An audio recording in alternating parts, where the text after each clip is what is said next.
Assalamualaikum warahmatullahi wabarakatuh. Apa kabar teman-teman semuanya? Sobat Geared Anxiety dan Psikosomatis dimanapun kalian berada. Semoga kalian sehat selalu.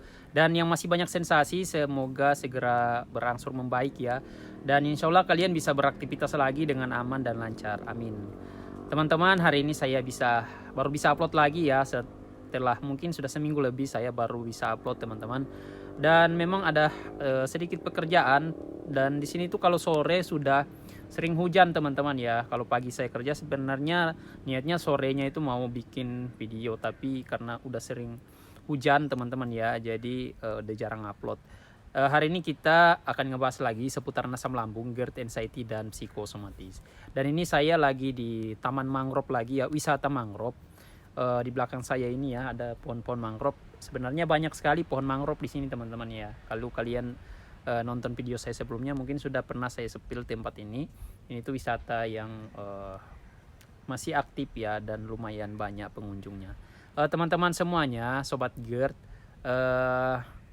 hari ini kita akan ngebahas lagi tentang apa yang ditanyakan ya di kolom komentar, karena kadang saya tuh suka bingung mau cari ngebahas tentang apa, karena biasanya sudah sering saya bahas ya berulang-ulang, tapi saya bisa dapat ide juga bahan konten itu terkait dengan apa juga yang ditanyakan oleh kalian ya. Makanya saya di sini memilih bagaimana video kali ini tuh untuk menjawab apa yang ditanyakan aja ya terkait dengan asam lambung, GERD, anxiety, dan psikosomatis. Dan ini teman-teman sorry ya udah agak silau karena sudah naik mataharinya juga ya, udah jam 9 setengah 10 lah di sini. Semoga video saya masih bisa didengar oleh teman-teman ya, karena ada ombak juga dan ada gangguan suara-suara bising juga dari luar ya. Teman-teman, di sini saya akan bahas tidak lama juga ya saya buat videonya, mungkin 10 menitan lah ya. Mungkin saya akan ambil dari video terbaru teman-teman ya, karena kalau video lama itu biasanya sudah pernah saya bahas juga, dan ini akan saya ambil di video terbaru saya. Nah, ini pertanyaan pertama ini teman-teman ditanyakan oleh Aldi Elpano ya, Mas Aldi Elpano. Nah, pertanyaannya seperti ini.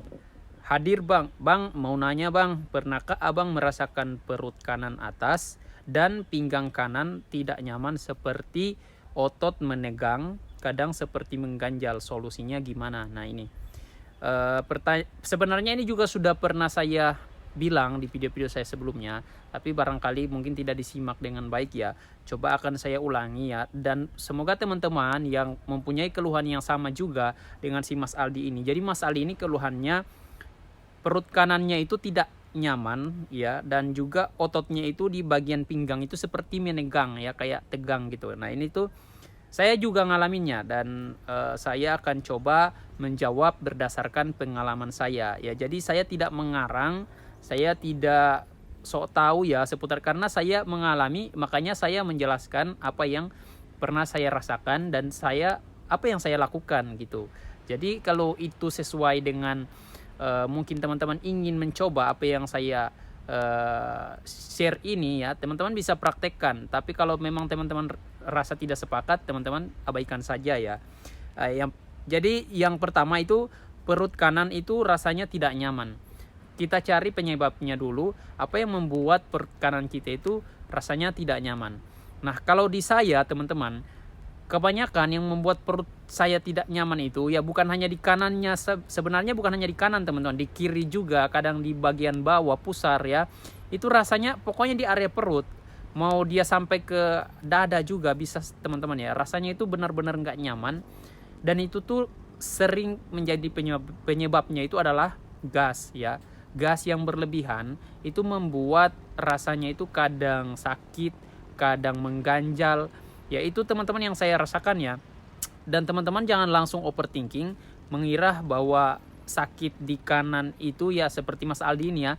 Jangan langsung berpikiran buruk, apakah ini penyakit berat, jangan-jangan saya juga punya batu empedu. Teman-teman kalau memang rasa penasaran itu ada, sebaiknya teman-teman periksakan dulu ke dokter ya. Kalau memang sudah didiagnosis aman, ya aman teman-teman. Kalau hanya dibilang asam lambung. Kalau nggak ada batu empedu, nggak ada. Jangan menerka-nerka teman-teman ya. Jangan sok tahu lah istilahnya ya. Jadi itu saya gitu dulu teman-teman. Dada saya itu rasanya berdebar ya, jantungnya berdebar kencang, nggak beraturan iramanya. Saya langsung mikirnya jantung nih. Bahkan dokter sudah bilang kamu hanya asam lambung yang naik, gasnya berlebihan. Saya nggak percaya sama dokternya teman-teman. Ini tuh saya ngerasain jantung saya itu nggak beraturan, bisa sampai ke belakang loh tembusnya itu loh kalau saya ingat kembali ya. Tapi itu saking bodohnya saya ya, sok taunya saya ya, saya menghiraukan itu teman-teman. Padahal itu memang betul apa yang disampaikan dokter ya. Barulah saya setelah lama menjalani ini, saya barulah sadar teman-teman, ternyata dokter itu lebih tahu dari kita.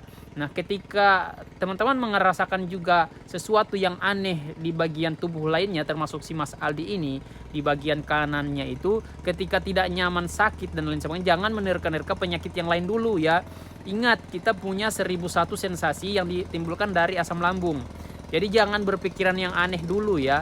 Karena ketika teman-teman berpikiran yang negatif, yang aneh, justru akan membuat gas lambung kita jadi lebih banyak teman-teman. Justru produksi gas di lambung kita akan semakin meningkat dikarenakan rasa takut, rasa cemas, rasa khawatir yang muncul dikarenakan overthinking tadi teman-teman ya. Jadi bagaimana caranya saya mengatasi itu? Ya, cara saya mengatasi itu yang pertama, yang paling simpel adalah saya sering mengetuk-ngetuk seperti ini yang sudah saya katakan di sebelumnya ya, video sebelumnya. Mengetuk-ngetuk seperti ini tuh teman-teman, cara paling gampang menurut saya buat mengebuang atau ngeluarin si gas yang terperangkap tadi, yang terjebak. Yang itu bisa membuat nyeri, bisa membuat tidak nyaman, mengganjal kata si Mas Ali tadi ya. Itu saya ngalaminnya, dan kalaupun itu belum berhasil, bisa dilakukan dengan mengompresnya dengan air hangat ya.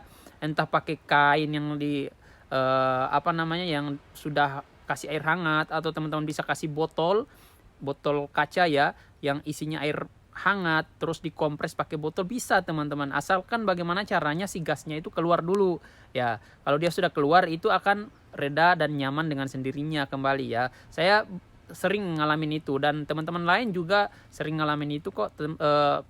Itu juga mentor-mentor lain juga sudah share tentang itu, banyak juga ya yang sudah membahas tentang bagaimana cara mengeluarkan gas itu teman-teman.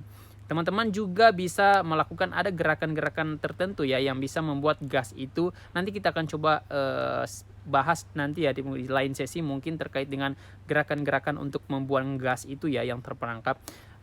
Yang berikut teman-teman bisa minum air ya. Minum air itu teman-teman bisa mengurai partikel gas yang terjebak tadi ya. Begitu ya Mas Aldi ya.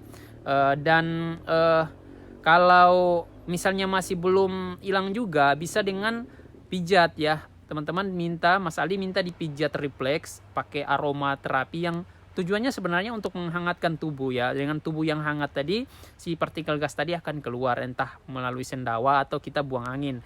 Nah, itu bisa membuat kita jadi lebih nyaman ya. Oke ya, jadi saya rasa itu sudah menjawab bagi teman-teman yang mungkin mempunyai keluhan yang sama ya. Perut kanan merasa sakit dan mengganjal, saya rasa sudah terjawab. Nah, yang berikut yang ditanyakan adalah pinggang yang nyeri ya, kaku, tegang kata si Mas Aldi ini. Ya, teman-teman juga yang merasakan itu, saya juga sering merasakan itu teman-teman ya. Nah, itu tuh kalau sepengalaman saya, setahu saya, itu dikarenakan juga sikap tubuh kita yang tidak sempurna. Sikap tubuh kita yang selalu ada pada zona nyaman kita aja ya teman-teman ya. Padahal tubuh tuh nggak boleh dibiarin seperti itu terus-terusan ya teman-teman. Dia butuh keseimbangan dalam sikap atau posturnya ya. Teman-teman bisa dalam keadaan postur yang paling terbaik itu untuk penderita asam lambung GERD itu ya postur tegak teman-teman ya, tegak seperti ini. Tapi jangan dikaku-kakuin teman-teman. Berusaha untuk rileks tapi tetap dalam keadaan tegak ya. Jangan dibuat kaku. Karena memang ya saya dulu juga memang ngerasain itu, dan bahkan saya itu ngerasain kayak udah mati rasa, dan rasanya itu saya sudah overthinking ya, apa saya ini bakalan kena stroke atau gimana nih. Itu tuh saya sudah kebayang-bayang sampai ke situ teman-teman, dikarenakan kaku semua ini badannya, itu rasanya tegang ototnya, tulangnya juga rasanya kesemutan, itu sudah bercampur semuanya ya Mas Aldi ya.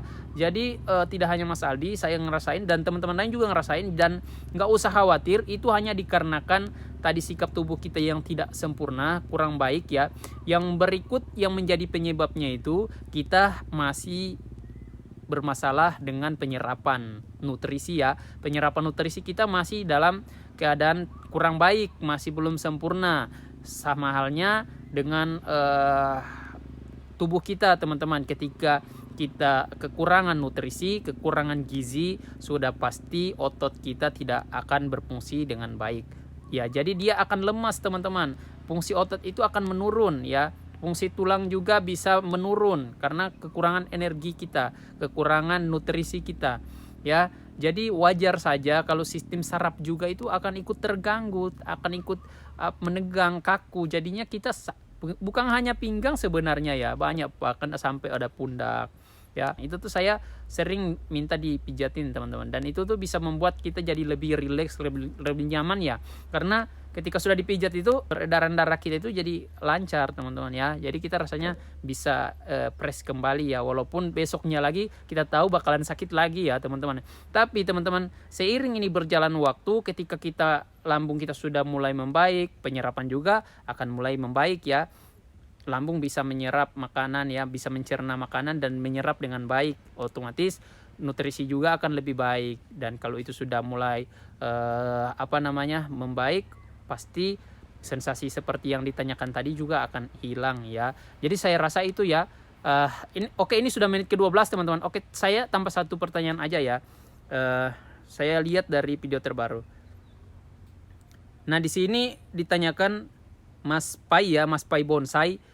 Mas, gimana atasin HB rendah dan sering mau rebahan ya? Kalau HB rendah itu biasanya, setahu saya bukan dokter ya, tapi ini setahu saya aja ya. Itu biasa dikarenakan yang pertama orang yang kekurangan zat besi ya.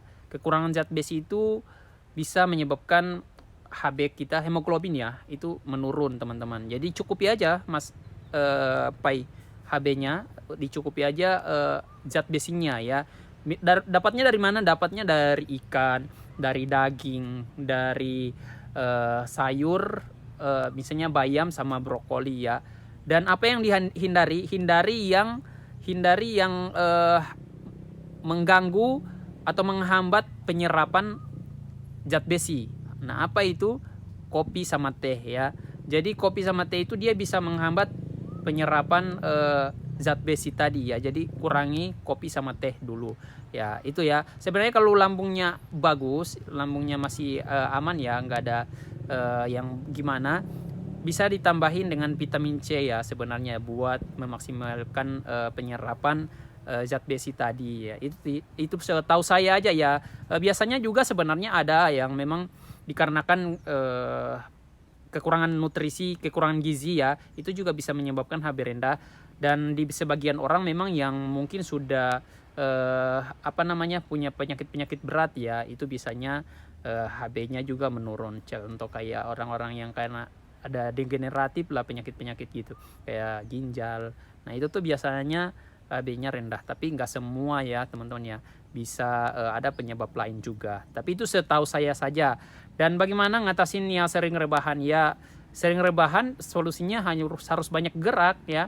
Ketika hanya selalu ingin rebahan, berarti kita karena ditandai dengan kita yang kurang gerak ya.